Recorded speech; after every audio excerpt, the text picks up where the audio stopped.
Matapos nilang kumain, muli na namang nagpatuloy sa kanilang paglalakbay ang pangkat ni Pio Carpio.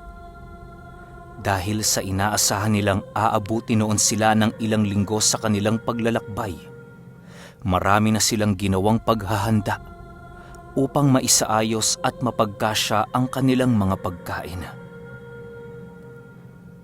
Huwag niyong problemahin ang pagkain. May lawa tayong madadaanan bago natin mapasok ng tuluyan ang lugar ng Shokon. Doon tayo mananatili ng isang araw upang makakuha ng sapat na pagkain na siyang gagamitin natin sa muli nating paglalakbay. Wika ni Pio Carpio. Nang marinig ito nila Gonzalo, pinili nilang tandaan na lamang ang mga sinabi ni Pio Carpio. Sa pagsapit ng 3:00 ng hapon, habang nakasakay sila Gonzalo sa kanilang mga kalabaw, bigla silang napahinto sa gitna ng gubat nang may nasipat silang 3 matatandang lalaki na naglalakad. Papasalubong ito sa kanila, kaya ninais nilang ihinto muna ang kanilang mga kalabaw upang paunahin sa paglalakad ang mga matatandang kanilang nasilayan. Makikiraan ho, mga Ginoo. Makikiraan ho. Wika ng isa sa mga matanda. Sa paglapit nito sa kinaroroonan nila Pio Carpio, doon na pagtanto ng mga albularyo na hindi ordinaryo ang mga matandang kanilang nakasalubong. Habang papalapit ito sa kanilang kinaroroonan, panay ang pagtakip nito ng kanilang mga muka na para bang ayaw nilang sila ay masilayan ng pangkat ni Pio Carpio. Daan lang ho kayo, Manong. Huwag na ho kayong lumingon sa aming pangkat upang hindi na uminit ang aming mga ulo sa inyong paglitawan. Sagot naman ni Pio Carpio. Maging si Gonzalo noong mga oras na yon, ramdam na ramdam niya ang hindi kaaya-ayang presensya na bumabalot sa mga matatanda. Nang makalagpas na ito sa kanilang kinaroroonan, kasabay nito ang paglanghap nila Gonzalo ng napakabahong amoy na sumasabay sa hangin. Hindi na ito pinansin nila Pio Carpio dahil wala namang ginawa sa kanila ang mga nilalang na kanilang nakasalubong. Pio Carpio, hindi niyo ho ba kikitilan ng buhay ang mga matatandang yon? Alam niyo naman sigurong mga aswang ito, hindi ba? Tanong ni Gonzalo. Oo, iho. Alam kong mga aswang yan. Pero hindi natin sila dapat saktan dahil sa meron silang masamang dugong nananalaytay sa kanilang mga katawan. Hindi natin alam. Baka nagbago na ang mga yan. Tulad mo. Sagot naman ni Pio Carpio. Matapos nilang makapag-usap, pinili ng pangkat nila Pio Carpiong magpatuloy na sa kanilang paglalakbay. Habang naglalakad noon ang mga kalabaw nila Gonzalo, pilit niyang sinisipat yung 3 matatandang yon na naglalakad papalayo sa kanilang kinaroroonan. Kitang-kita ni Gonzalo ang pagsuot ng mga ito sa kakahuyan na parabang doon ang daan ng kanilang tirahan. Sa pagsapit ng gabi, ganun pa rin naman ang naging ganap sa pangkat nila Gonzalo. Naghanap sila ng pwedeng pagsilungang puno upang maging maayos ang oras ng kanilang pamamahinga. 3 ulit ang nagbantay upang masiguradong walang nilalang ang gagambala sa kanilang katahimikan. Bago sila tuluyang magpahinga, hindi nawala sa kanilang pangkat ang pag-inom ng tuba. Dahil kasi sa inuman, mas lalo pang nagiging solido ang kanilang samahan. Para kasi sa grupo ni Pio Carpio, isa ang alak sa mga nagpapatatag ng kanilang samahan. Sa pag-uusap nila habang sila ay nag-iinuman, muli na naman nilang nabanggit si Dadoy. Maging si Cedes noong mga oras na yon ay nagawa ng pag-usapan na rin nila Pio Carpio. Sa pagtagal ng kanilang pag-uusap, doon nabanggit ni Pio Carpio ang isa sa mga tinulungang aswang noon ni Cedes na nagngangalang Uklang. Hindi rin basta-basta ang aswang na yon.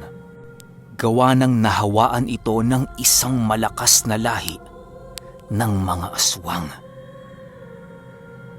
Sa pagkukwento ni Pio Carpio tungkol kay Uklang at kung papaano siya natulungan ni Mamang, doon unti-unting napagtanto ni Gonzalo ang nais na ipahiwatig ni Pio Carpiong mensahe. Noong nakasipat sila ng 3 matandang aswang sa daan. Hanggat wala kayong nakikitang gawaing masama ng isang nilalang, huwag niyo itong husgahan ng hindi pinag-iisipan.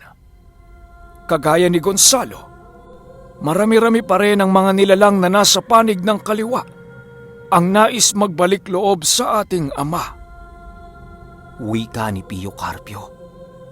Kasabay ng pagwika noon ni Pio Carpio ay ang pag-umpisang magkwento nito tungkol sa abilidad ni Cedes na kanyang nasilayan. Ermetanyong Carpio, maaari bang malaman ng iba pang mga abilidad ni Ginang Cedes? Tanong ni Samuel. Oo nga, Carpio. Baka naman may alam ho kayo. Kami kasing mga kaanib ninyo ay walang kaide-ideya sa kakayahan ni Cedes. Dagdag pa ng isang albularyo. Nang marinig ito ni Pio Carpio, pinili niyang sagutin ito sa pinakasimpleng sagot na kanyang naisip. Hindi ko mabibigyan ng eksaktong kasagutan ang inyong mga katanungan. Maraming hiwaga ang bumabalot kay Ginang Cedes, kagaya ng pamangkin niyang si Dadoy. Siguro mga 10 beses na mas malakas si Ginang Cedes kaysa kay Dadoy. Yan ang aking pagkakaalam, ha? Sagot naman ni Pio Carpio. Nang marinig ito ni Gonzalo, halos maibuga niya ang kanyang tubang iniinom. Gulat na gulat si Gonzalo sa mga sinabi ni Pio Carpio. Gawa ng ilang ulit palang mas malakas si Mamang kaysa kay Tatay Dadoy. Pilit niya mang kalkulahin sa kanyang isipan ang kalakasan ni Cedes ay napaka-imposible itong gawin para kay Gonzalo. Matapos mabanggit ni Pio Carpio ang mga katagang yon, nabalot ng katahimikan ang buong paligid. Wala ni isa sa mga albularyong kasama ni Pio Carpio ang may lakas na sumagot sa kanyang sinabi. Dahil sa hindi makasagot ang mga ito, muli na namang nag-umpisang magkwento si Pio Carpio. Alam niyo ba na ang pagtawid ni Mamang sa libu-libong dimensyon ng mundo ay isang napakasimpleng gawain para sa kanya?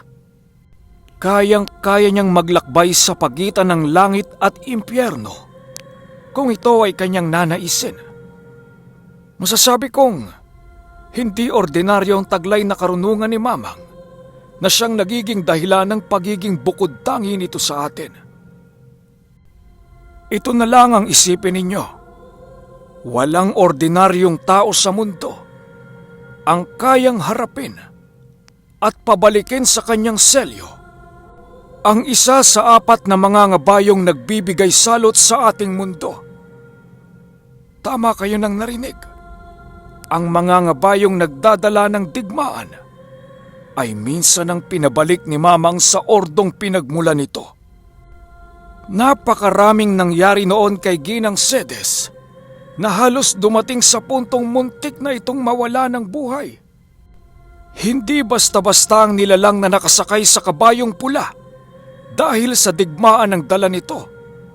Yun din ang isa sa pinakamalakas na mga ngabayong nakakulong sa selyo na unti-unting nababasag sa pagtagal ng panahon. Ginawa yun noon ni Ginang Cedes noong mga panahong siya ay bata pa. Isipin niyo na lang ngayon kung gaano nakatindi ang tinataglay na kapangyarihan ng ating pinunong si Ginang Cedes.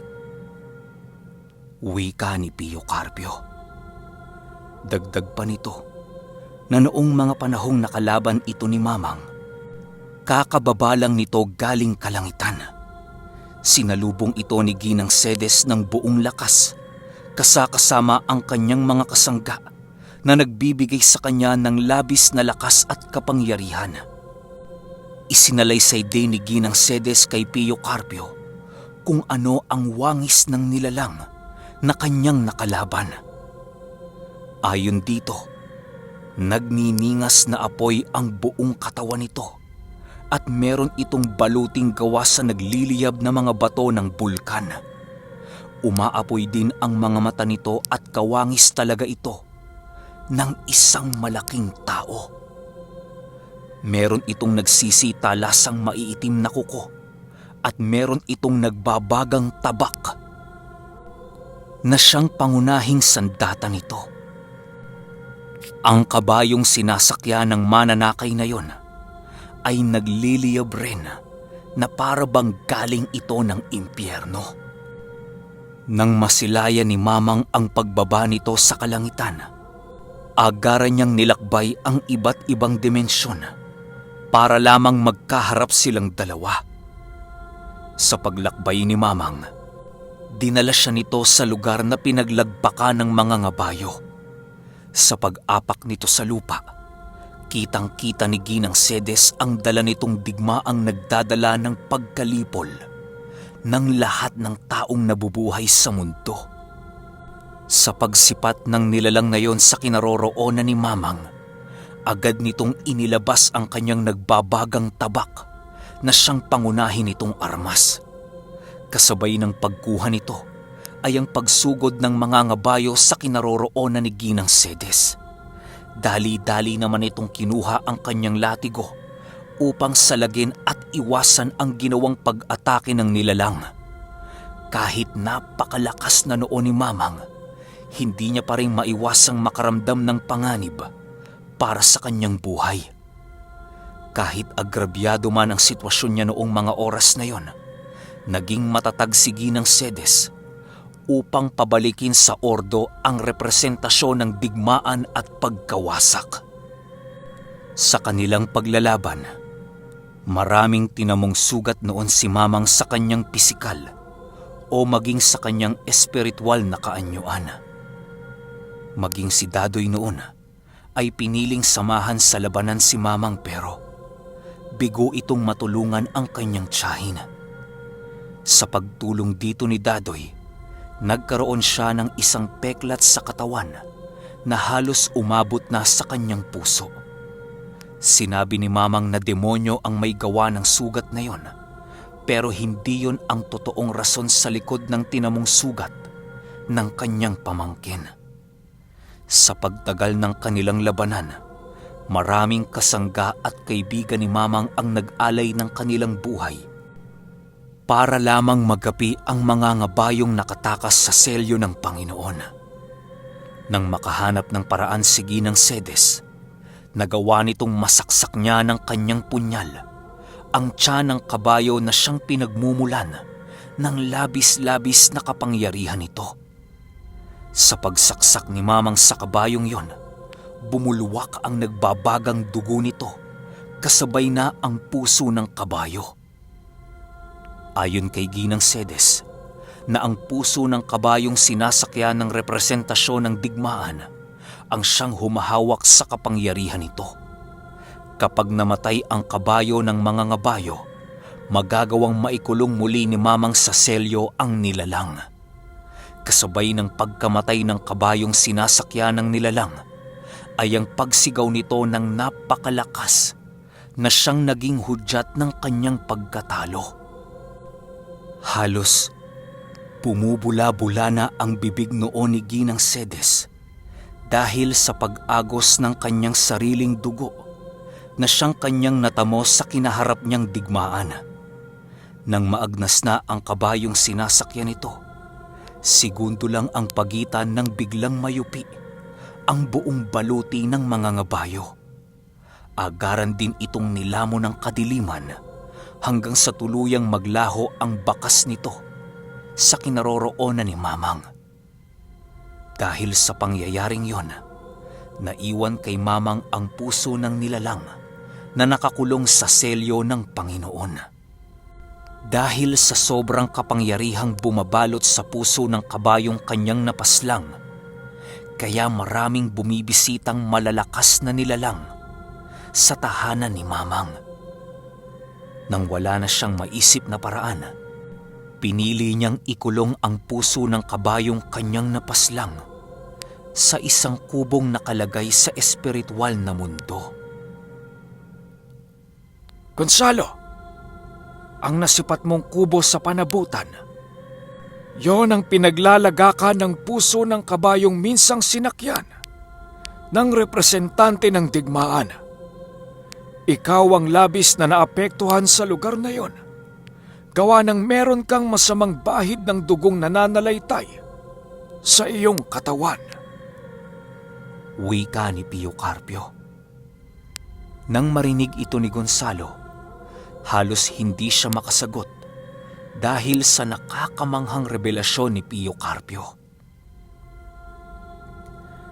Kahit hindi ikwento sa amin ni Mamang ang mga pangyayaring kanyang mga naranasan, dadalaw at dadalaw pa rin ito sa aming mga panaginip. Sigurado kung maging si Ruben ay napaginipan na ang tungkol sa selyong bumaba sa kalangitan. At aaminin ko, kahit na merong gabay na tsirub si Ruben o malalakas na kasangga, hinding-hindi niya mapapantayan yung ginawa ni Mamang. Kaya talaga namang masasabi kong ibang-iba si Mamang sa lahat ng aking nakilala. Dagdag pa ni Pio Carpio.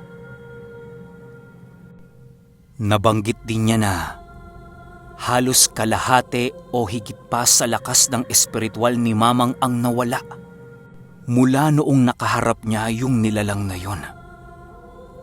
Isipin niyo na lang, napakalaking lakas ang nawala kay Mamang, pero ibang-iba pa din ang taglay-taglay nitong kapangyarihan. Sa pagpapatuloy ng istorya ni Pio Carpio, lahat ng kanyang mga kasama ay maiging nakikinig sa kanyang mga ikinukwento. Marami pang naikwento noon si Pio Carpio tungkol sa paggamit ni Mamang sa puso ng kabayo. Ayon pa sa kanya, minsan na ding nabanggit ni Mamang na maaaring gawing mutya ang puso na kanyang nakuha. Ang sinumang mangangalaga sa pusong yon ay mabibigyan ng labis na lakas pagdating sa kahit na anong uri ng kumbate. Kahit ano pang nilalang ang kalaban ng taong nangangalaga dito, ay hindi ito magkakaroon ng tsansang manalo.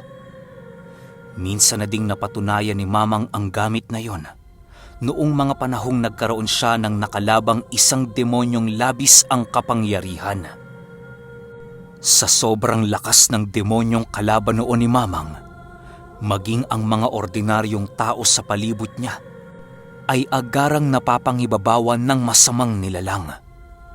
Nang marinig ni Mamang ang sinabi ng demonyong mapapa sa kanya, ang mga kaluluwang sinapian ng kanyang presensya, ay wala nang nagawa si Mamang kung hindi ang gamitin ang puso ng kabayo. Pagkuha niya dito, agaran niya itong inilagay sa gitna ng kanyang kamao kung saan naroon ang kanyang latigo. Pagsugod ni Mamang sa demonyong yon, agaran niya itong pinaghahampas ng kanyang latigo ng walang kahirap-hirap. Kahit napakabilis noon ng demonyo, hindi nito kayang mailagan ang latigong gamit-gamit niya. Sa patuloy na paghataw ni Mamang ng kanyang latigo, dahan-dahang nakakaramdam ng panghihina ang demonyo. Hanggang sa hindi naglaon, tuluyan na nga itong napabagsak ni Mamang sa lupa.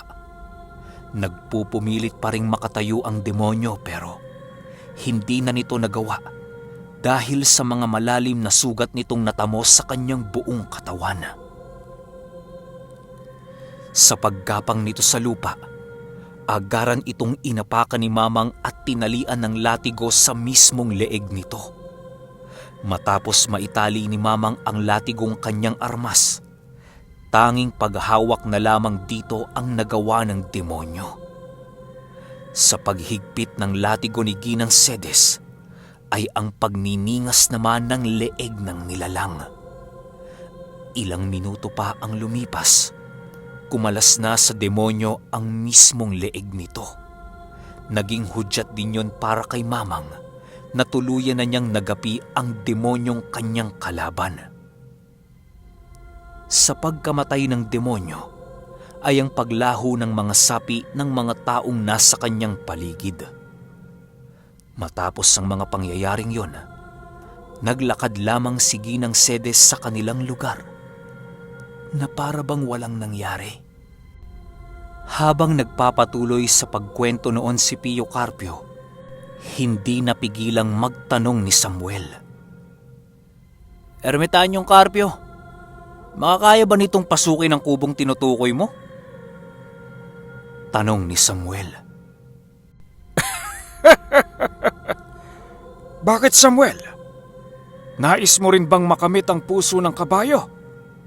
Huwag mo nang subukan, dahil tanging si Ginang Cedes lamang ang may pahintulot na pumasok sa kubong kanyang nilikha. Walang lakas ang sino mang nilalang na pumasok dito o kahit lumapit man lang. Hayaan mo, kapag nakita na natin si Ginang Cedes, tatanungin natin ito kung maaari ba nating masilayan ang puso ng kabayo. Sagot naman ni Pio Carpio. Matapos nitong makapag-wika, muli na namang nagpatuloy ang pag-ikot ng kanilang baso na merong tuba. Dahil sa mga narinig noon ng mga kasamahan ni Pio Carpio, ay tila ba maging ang mga nagbabantay sa kanilang pinagpapahingahan ay tuluyan ng nakalimutan ang kanilang trabaho. Kung hindi pa ito napansin ng ermitanyo, hindi pa nila malalaman na hindi na sila nakabantay sa lugar na kanilang kinaroroonan. Pag-igihan niyo ang pagbabantay sa paligid. Tandaan niyo, hindi natin gamay ang lugar na ito. Dagdag pa ni Pio Carpio. Pasensya na ho, Ermitanyong Carpio. Sadyang, nadala lang ho kami sa inyong kwento eh. Sagot naman ng mga nagbabantay. Habang patuloy sila sa pag-iinuman, napansin noon ni Pio Carpio na hindi nakakaimik si Gonzalo. Ninais niyang punahin ito nang sa gayoy bumalik ang kakayahan nitong makipag-usap sa kanyang kainuman. Oh, iho, bakit napakatahimik mo? Tanong ni Pio Carpio. Nang marinig ito ni Gonzalo, halos hindi niya magawang sagutin ang tanong ng kanyang tiyuhin. Ilang minuto pa noon ang lumipas bago tuluyang makapag-wika si Gonzalo ng, wala ho, Tio Carpio. May mga bagay lang ho na bumabagabag sa aking isipan. Huwag kang mag-alala, iho. Mabait si Ginang Cedes. Hindi ka nun sasaktan at ituturing ka nitong kasamahan kagaya ni Oklang. Sagot naman ni Pio Carpio. Kasabay ng pagwika nito kay Gonzalo ay ang muling pagsiga ni Pio Carpio ng kanyang tabako. Dahil sa sinabi ni Pio Carpio, nakaramdam ng kapanatagan ng isipan itong si Gonzalo. Nang maubos na ang kanilang iniinom na tuba, paisa-isa nang nagsialisan ang mga kasamahan ni Pio Carpio upang magpahinga. Lasing na naman noon si Gonzalo, kaya hindi na niya napigilan ang kanyang katawan na hindi matulog. Sa pagsapit ng umaga, pinili nilang muling maglakbay sa pagsikat ng haring araw. Hindi na sila naglakbay ng maaga, gawa ng inintindi nila ang kalagayan ng tatlong nagbantay buong magdamag. Hinayaan nila itong matulog upang kahit papaano makabawi sila sa kanilang pagod at antok. Sa pagpapatuloy ng kwento, ay ang pagdating nila Pio Carpio sa tahanan ng kanyang kaibigan na si Ruming. Okay, ang masasabi ko lang, bahala na magbayad ng multa. Pero feeling ko magbabayad talaga ako ng multa. Pero okay lang, para lang sa content at quality natin, willing naman ako magbayad. Pero medyo masakit sa bulsa. Pero para sa inyo, pag-iipunan natin yun. Yun lang, di na ako masyado magbabanggit ng marami pang detalye. Kita-kits tayo sa susunod na kwento. Salamat.